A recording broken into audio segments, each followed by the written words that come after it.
அனைவருக்குமே வணக்கம்.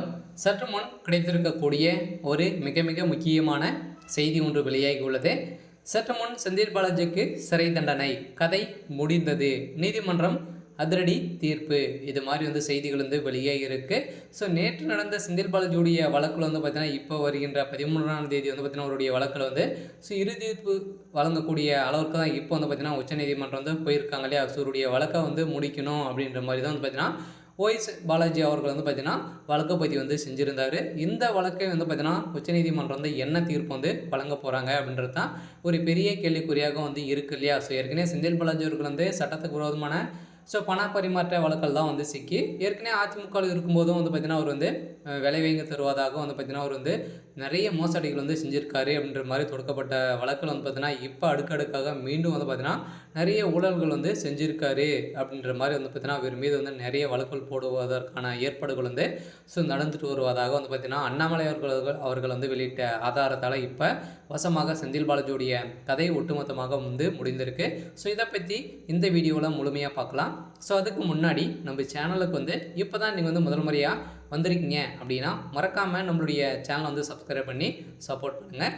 ஸோ வாங்க வீடியோக்குள்ளே போகலாம். ஸோ செந்தில் பாலாஜிக்கு எதிரான வழக்கு பார்த்தீங்கன்னா ஜனவரி 10ஆம் தேதிக்கு பார்த்தீங்கன்னா உச்சநீதிமன்றம் ஒத்தி வைத்துள்ளதாக ஒரு பரபரப்பான செய்தி வெளியாகி வரும் நிலையில் இந்த விசாரணையை இழுக்கடிக்கும் வகையில் குற்றம் சாட்டப்பட்டவர்களின் எண்ணிக்கை ஏற்கனவே பார்த்தீங்கன்னா 44 இருந்தது. இதைத் தொடர்ந்து இப்போ பார்த்தீங்கன்னா 2000 உயர்ந்திருக்கக்கூடிய நிலையில் தான் இப்போ பார்த்தீங்கன்னா இவருடைய வழக்கில் பல்வேறு விவரங்களை சுட்டிக்காட்டி செந்தில் பாலாஜியுடைய வழக்கை விரைவில் முடிக்க வேண்டும் என இப்போ பாலாஜி என்பவர் பார்த்தீங்கன்னா வழக்கு தோன்றிய நிலையில் இந்த வழக்கு செந்தில் பாலாஜி எதிர்ப்பு தெரிவித்திருக்கும் நிலையில் அடுத்த வழக்கை பார்த்தீங்கன்னா நீதிமன்றம் ஒத்தி வைக்குமா அப்படின்றது தான் ஒரு பெரிய கேள்விக்குறியாக இருந்தாலும் செந்தில் பாலாஜியுடைய வழக்கை முடிக்குமா அப்படின்றத கேள்விக்குறியாக இருந்தாலும் இப்போ அண்ணாமலை அவர்கள் பார்த்தீங்கன்னா களத்தில் இறங்கி இப்போ என்ன செய்ய போகிறாரு அப்படின்னா ஒரு செய்த இப்போ பார்த்தீங்கன்னா இவர் பார்த்தீங்கன்னா புழல் சிறையிலேருந்து வெளியே 2 மாதங்கள் தான் ஆகுது. 2 மாதங்களில் பார்த்தீங்கன்னா 5000 கோடிக்கு மேலே பார்த்தீங்கன்னா ஊழல்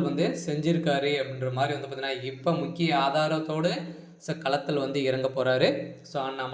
அண்ணாமலை அவர்களுக்கும் செந்தில் பாலாஜி அவர்களுக்குமே பார்த்தீங்கன்னா இப்போ மிகப்பெரிய கலவரங்கள் பார்த்தீங்கன்னா இருவருக்குமே சண்டை மோதல்கள் ஏற்பட்ட சம்பவம் தான் கரூரில் ஒரு கலவரங்களாக வெடிக்க போகுது.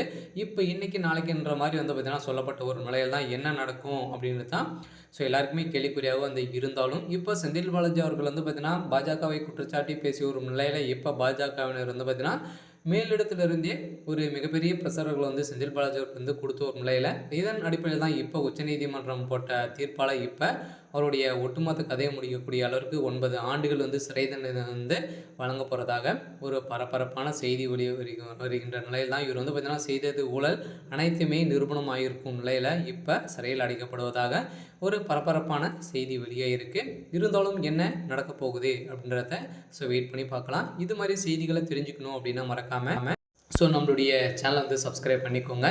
தேங்க்யூ.